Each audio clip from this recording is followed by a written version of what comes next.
Hello बच्चों, चलिए प्रश्न को पढ़ते हैं। इसमें दिया गया है कि 3 सेंटीमीटर ऊंची कोई बिंब 21 सेंटीमीटर फोकस दूरी के अवतल लेंस के सामने 14 सेंटीमीटर दूरी पर रखी है। लेंस द्वारा निर्मित प्रतिबिंब का वर्णन कीजिए। क्या होता है जब बिंब लेंस से दूर हटती है? तो चलिए बच्चों, सबसे पहले इस प्रश्न की मूल अवधारणा देख लेते हैं। बच्चों, इस प्रश्न में हमें सबसे पहले ये देख लेते हैं कि लेंस का सूत्र क्या होता है। बच्चों, लेंस का सूत्र होता है 1/f बराबर 1/v माइनस 1/u।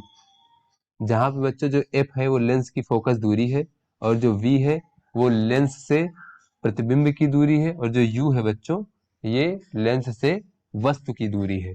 तो चलिए बच्चों अपने प्रश्न को हल करते हैं।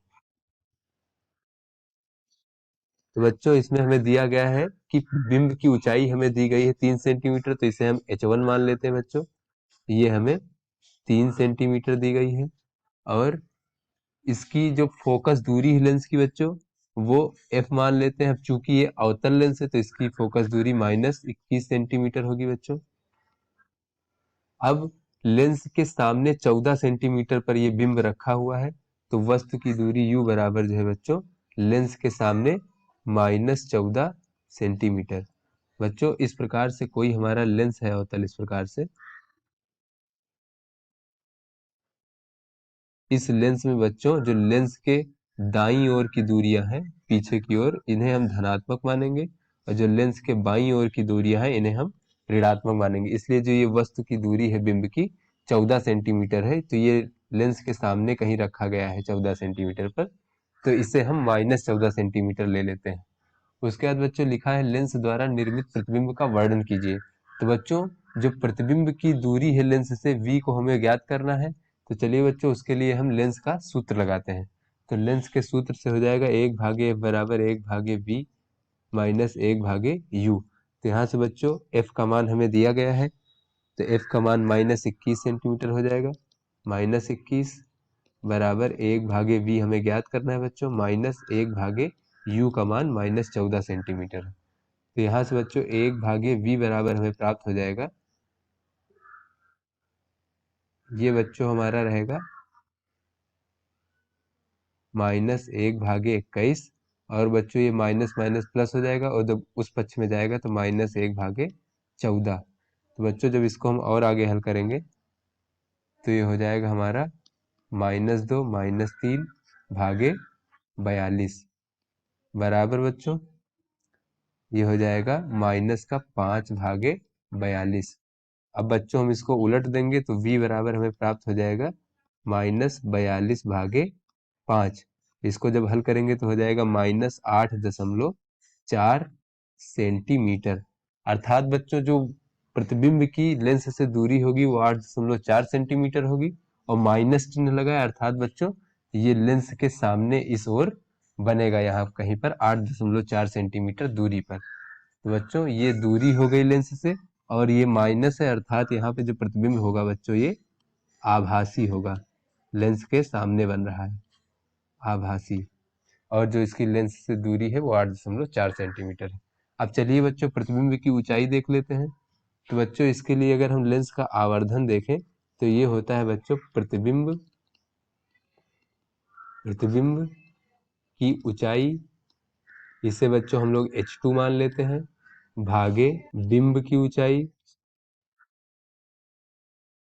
इसे बच्चों हम लोगों ने h1 माना था, और ये बराबर होता है बच्चों लेंस से प्रतिबिंब की दूरी v भागे लेंस बिंब की दूरी u, इसके बराबर होता है।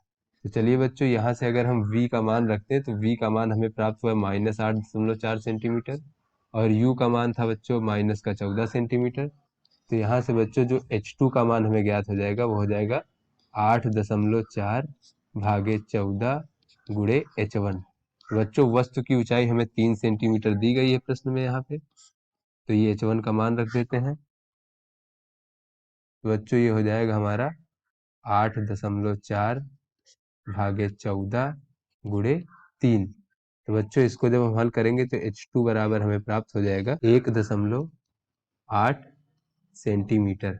अर्थात बच्चों जो ये हमारे प्रतिबिंब की ऊंचाई होगी वो 1.8 सेंटीमीटर होगी। तथा बच्चों ये भी धनात्मक है।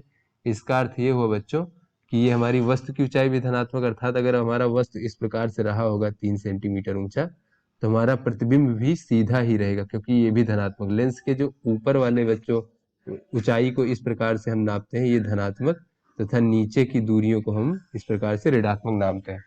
तो बच्चों हमारा जो प्रतिबिंब की ऊंचाई है वो भी धनात्मक आया है, अर्थात बच्चों ये भी ऊपर इस प्रकार से कहीं 8.4 सेंटीमीटर दूरी पर इस प्रकार से बना होगा, अर्थात बच्चों ये भी सीधा रहेगा।